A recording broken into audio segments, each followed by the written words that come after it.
From KLCC Media, this is the Oregon Grapevine. I'm Barbara Dellenback. The Oregon Grapevine highlights fresh-pressed conversations with people who are actively and passionately creating the present and future in which they wish to live.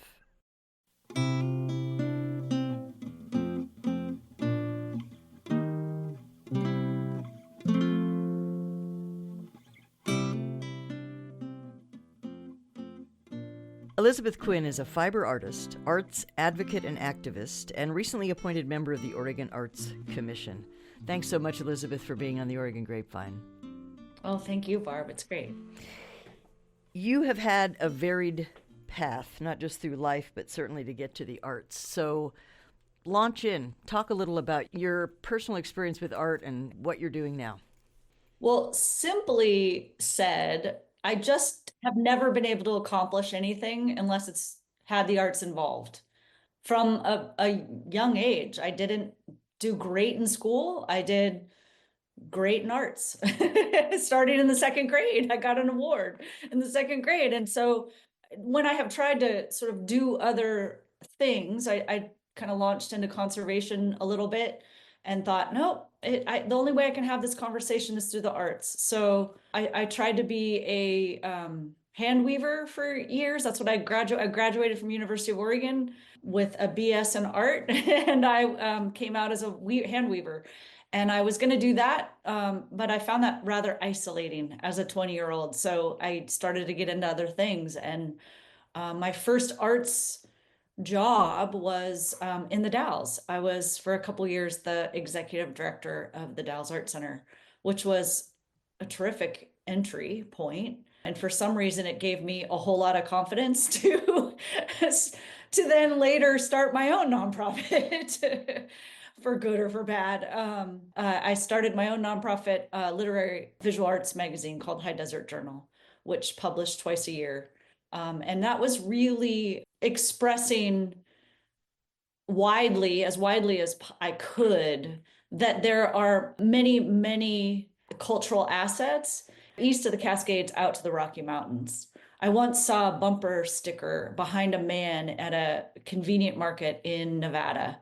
And he was living the life in Nevada in a very isolated place. And it was kind of a convenience store, used store. And the bumper sticker said, "Too ugly for LA and too stupid for New York." And I really didn't like reading that because I loved the aesthetic of what this man was standing in, and I love the aesthetic outside of what he was standing in, that I just thought we can do better. And so that was a real motivation to show people and to relate to people in the desert, really, in this Intermountain West, that there is so much that people are creating and expressing and living and enjoying and struggling with. So for 10 years, I did that magazine, and then I handed it off to an editor, and he tried to continue it for, I don't know, 10 more years online. So that was a rich experience. You talked about kind of failing at other things and succeeding at art. I've had several conversations lately about just integrating a bunch of different things and how everything's pretty much connected. So would you go so far as to say that it was just because you weren't doing math in an artistic way? Maybe there's like the art of knitting, for instance, or the art Right. can be this other thing. So it's kind of too bad to be pigeonholed into a conversation of like, I only am good at this. 100%. I mean, yeah, 100%. I love Fibonacci's numbers, right? Like, and if I had been learning math and in a physical, visual, tangible way, I'm sure I would have responded much more to it in this school setting. And I'm just grateful that I had the fortitude to continue to find my way, and to, I think, now at, late 50s, to be able to sort of cherish the assets that I have and the way that I learn. And actually, I think that's not a bad segue into sort of the other after High Desert Journal. I helped start an artist residency that was science and art focused. So yes, I mean, that was when I really started to have more conversation about multidisciplinary activities. And I got very excited about it. And after play, I went to Caldera in that services youth both in Central Oregon and in the Portland area.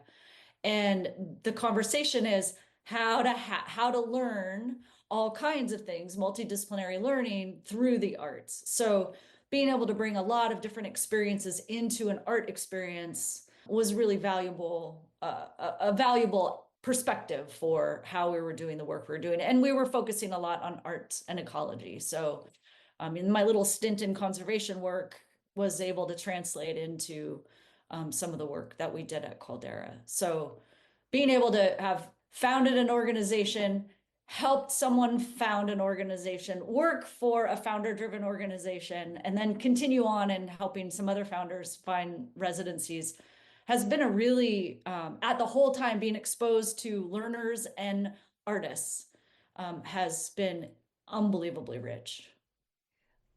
I want to back up a minute, and you skipped over Yeah, Playa and skipped over Caldera a little bit. I'd yeah, like to talk about those arts residencies. There's several around. I know they're probably throughout the world, but certainly there's Sitka, there's Fish Trap, there's a bunch of them that are like for writers, or they're for artists, or they're for this. Why yeah. are those important? Why give a person a week or 10 days or 6 weeks someplace to do art? It feels a little, it can feel, to play devil's advocate, a little bit Sure. kind of self-serving and selfish. So what's the Yeah. value? I oftentimes have thought that. And I actually met a woman, oh, that was the executive director at High Desert Museum, and her background was in accounting. And she said, "Well, I'd like to have a residency in accounting." And there's something to what she said. I mean, I think the value, I mean, first and foremost, I agree with Carl Gerasi, who started Gerasi down in California. And he said, cleanly, simply, there are three ways to support the arts. You commission work, you buy their work, or you support the time it takes for people to make art. And residencies, and he started one of, very foundational residency and inspirational residency in California.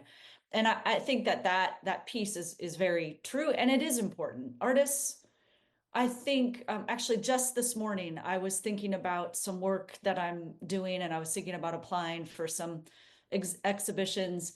And my brain just launched into this space that's very separate from daily functioning, even daily functioning in the studio. Like I'll go into my studio and I'm working on things, but to have this space that allowed me for 10 minutes to just go somewhere and visualize what I'm working on and play with the idea for a little bit. Residency, you get steeped in that space. And removing yourself from your home and your regular studio is, I mean, it works in a whole lot of different ways, but one way that I've seen it work is it allows people the space they need to go in different directions, to think about their work in new ways. And sometimes it doesn't even, something doesn't come out of that for years to come. And that is the faith that I think Carl Gerasi was imploring, and the residency field has continued to implore, is, take this time and space. There are thousands of residencies now, thousands, and it's unbelievable to a certain degree. I think it's like, wow, that's a lot. But the plus side of that is that you can pretty much find a residency for anything you're doing, and for anyone, and for different situations. Some are stipend, some are not stipend. There's and that's wonderful. There's so many opportunities for people to explore in different lengths and different locations. And yeah, what I've gotten out of witnessing residencies is unbelievable. That is an education that you can't have in a academic setting. It's only by witness. And I'm so grateful to have witnessed all that I have in residency, because now I have a studio practice that I feel very unencumbered by watching other people, struggle and fail and try again and keep going, and knowing people for a long period of time because of knowing them in residency and seeing where they've gone, I just really trust myself and I trust other artists in their process and progress. What are you working on in your studio? I have gone in a direction completely unexpected when I started in the studio. I'm doing fiber arts. I'm using, I'm really ha right now I'm having a conversation about sort of industrialization, where it came from and where it might go. And it's kind of a bleak picture of where it might go, but in the same degree, it's thinking about like if we can't get the materials we usually work with, what will we gather? What will we gather from the debris is kind of what I'm having the conversation about. So I'm working with linen since linen was the first mass-produced object internationally. And I'm using a lot of rust. And I was just, yeah, thinking about a friend's yard today where she has so much rust. You know this friend. And, and I love that yard. And I aspire my yard to look like hers. And so I'm using found objects and I'm weaving and coil weaving and doing all kinds of wild things. Not to throw her under the bus, but that particular friend leaves town some of the time and the yard's still there. So Oh, there we go. I need to get her schedule tied in better. I'd like to talk a little about the intersection between art and science and what you've kind of done around that or what you've seen around that or how you have nurtured that and experienced other people going through that process. One thing I'm impressed with currently, or a couple things I'm impressed with currently. I think the conversations have been, I feel like I've been engaged in the conversation for a long time. At the annual conference of artist communities, the field of artist residencies, we have an annual conference every year. And every year there'd be a pre-conference on art and ecology. It's a little more niche than overall science, but the conversation always left me a little dry and bland. And maybe I wanted too much, but then I met a woman who also felt as I did. We witnessed a pre-conference and I turned to her and said, I just want to see more happening.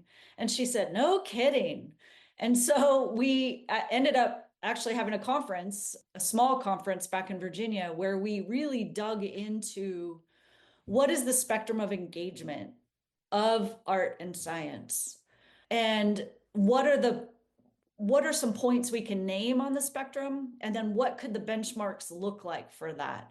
And that was incredibly fruitful. It was a group of really smart, interesting um, artists and scientists, and we really made some tracks, and we were going to continue the conversation. And I'm sure, as you've heard many times in interviewing people, and then COVID happened. So it really got hung up. Yet, you know how things also work is when something's happening over in one area of the country or world, it's also happening elsewhere. So I don't think the conversation was for naught. And there are rich things happening on that spectrum, whether that's art and science actually informing one another and learning from each other and pushing each field forward, or if it's giving more information to the public through the arts so that people can digest science in different ways and more accessible ways. If it's learning, there's just a lot happening. And Playa has, and I think it's 2 years running now. They're doing a really valuable series. It's a residency, themed residency about wildfire. So artists come in and they meet with people who are, working in fish and wildlife, people who are working for Forest Service, people who are ranchers, different ways that people are dealing with mitigating and emotionally dealing with wildfire and learning more and more and more about it. And then they're producing work that goes back to the community in different ways. And I think it's terrific. I also say Praxis in Corvallis is doing amazing work in this area and admirable. I can't name their programs at this moment, but they're on my list of organizations I need to learn more about. And I have their app on my phone now, so I look every so often, but really, really fantastic.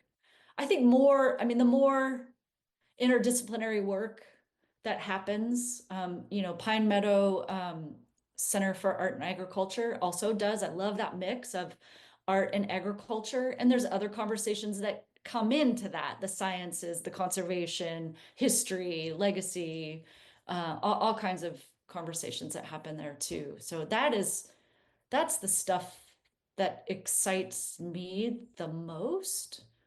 I haven't exposed myself enough in my own studio practice to the intersections, but that might be my next pivot. And for people who don't know that we're Playa is in kind of central eastern Oregon, I guess you would say, and it's on Summer Lake, correct? And That's right. yeah, so just for people who are looking it up, going, what is that? It does mean beach, but that's not what we're talking about in Right. this It particular means the case. kind of the shore, the edges. You also are a commissioner of the Oregon Arts Commission, a newly minted commissioner. Can you Yeah. talk a little about what that commission does and what you hope to either learn or bring or see around it? Mm. Well, right now, my understanding is that the commissioners all help steward the monies that go out to organizations. I'm actually going to be on the arts learning panel here pretty soon, which I'm really excited about. I've received grants from Oregon Arts Commission. I've been a panelist on grants, so to be in a different seat is really, really exciting to me and sweet. I love that I can do this. So stewarding certainly grant monies, but also finding ways to support artists in the state in all kinds of ways, maybe in ways that aren't always fiscal. So I think that's ahead. As any board, it's kind of operates like a board of directors in a way. As any board, there are different issues that come up that have to do with the functioning of and trying to take things to the legislature and advocating for. So there's a lot of that. And I'm really honored and pleased to be on the commission. It wasn't something that was on my radar. But I was sort of getting to a place of, okay, I'm pretty good in my studio. I don't have to preserve every minute for it. I can have a little more time for other things. And that it just sort of happened. And I thought, oh, this is perfect. Exactly. I feel really, I always have felt, I'm born and raised in Oregon, and I've lived on the east side of the mountains most of my life. And I've always felt a real desire to have greater understanding between the regions in the state and the communities in the state. There's always the idea that Portland is the generator and having a lot of control, and that is true in a lot of ways. But I think that the arts is a perfect avenue to be able to learn about each other more inclusively and in a stronger, deeper way. There is a term that I have heard other places, and I also have heard from and kind of about you, I guess, which is place based art. And I'd like Mhm. you to explain a little of what that is and how that is for you. Oh, that's such a rich place, area to talk about. I mean, High Desert Journal was very much that. Like people would ask me, "Well, what are you doing for your art?" And I would say, "I'm doing High Desert Journal. That is my place-based expression, artistic expression." And each one was absolutely each issue was. I mean, I really think that place is so inclusive, and so much can be said by sort of the bucket of place-based art. It can be your histories, other histories. It can be, I mean, there's so many stories there. To tell you the truth, Barb, I was just looking at a call, I think that Praxis has, and it said, how do you express a place in Oregon? And I thought, yeah, how do you? Like, how do you not? Like, where's the line? I'm not sure so much where the line is. And at High Desert Journal, said that people who were outside of the area that didn't live within the Intermountain West could submit things that had a theme of. Oftentimes that was dead horses. I don't know why. Um, and or turkey vultures. And and people that were living in the area could submit anything. So this idea that, all of our stories in a place are place-based art. So I have a deep belief in Gerald Ramsey quote, which is, I believe in the story, memory, and imagination. No, I believe in the ecology of story, memory, and imagination. And that's to me place-based art. What inspires you to do the work you do? Mm. Physically, like I'll start with physically. Like I'm a pretty high energy person, so physically I need to be doing something. Fiddle. Like Barb, I have my crochet right here. Like it's always at my meetings. I'm always, if I don't have to be on a screen, I'm usually fiddling. I'm making things with my hands. I love to make things. I love to make food. I love to make a garden. I love to make, right? I love to make clothes. I love to make all kinds of things, rugs. And then I think on another level, I just find the world to be incredibly curious. And I mean that in a full way. Like the things that repel me, I find curious, along with the things I find beautiful.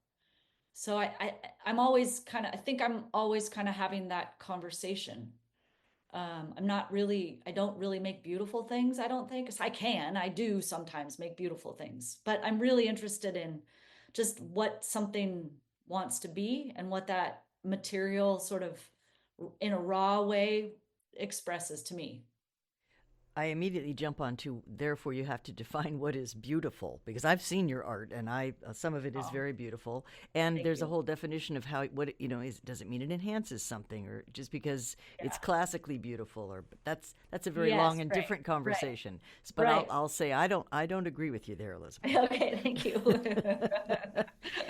And is there anything you're working on kind of out of the ordinary at this point, or anything people should know before we kind of go about what's out there in your thinking? For I instance, mean, I know you're a birder, so is there something related? oh, Is there something birding is related? always, I wish I was just thinking about birds this morning because I was thinking about the creative process. Birding is so interesting because you work really hard to see a certain bird. This just happened to me. For 13 years, I wanted to see the rose-breasted grosbeak. I would see it show up on the bird list out at Malheur, and I'd think, "Oh, I'm only 3 hours from there. I should go. I should go. I should go." Finally, I get out there. It happens to be showing up, rose-breasted grosbeak, and I think, "Oh, great! Oh, great! Oh, great!" And we go and set up camp, and I go to pay. And I'm walking back, and there's a man with a camera, and I looked, and I was like, "There it is!" Like that's when you least expect it. Just go. I just read a quote by Octavia Butler also, which she was talking about strive in everything, and I thought I love that word strive because it doesn't. For me, it doesn't have any judgment to it. And I was like, yeah, smooth, easy striving is when you're walking after paying your camp fee back to your camp and you see the bird. That's just, I love that flow. And art process is the same for me. Like, and High Desert Journal was every creative thing I've done is when you bring your knowledge, you bring your skills, you bring your emotions, and then let the rest happen. The bird will appear. So birding is amazing to me. Thank you so much, Elizabeth Thank you. Quinn, for being on the Oregon Grapevine and doing the work you're doing. And I look forward to seeing more of the beautiful things you create and having a longer conversation. Thank you. I appreciate it so much, Barb. You've been listening to KLCC Media's The Oregon Grapevine, fresh pressed conversations with people who are actively and passionately creating the present and future in which they wish to live.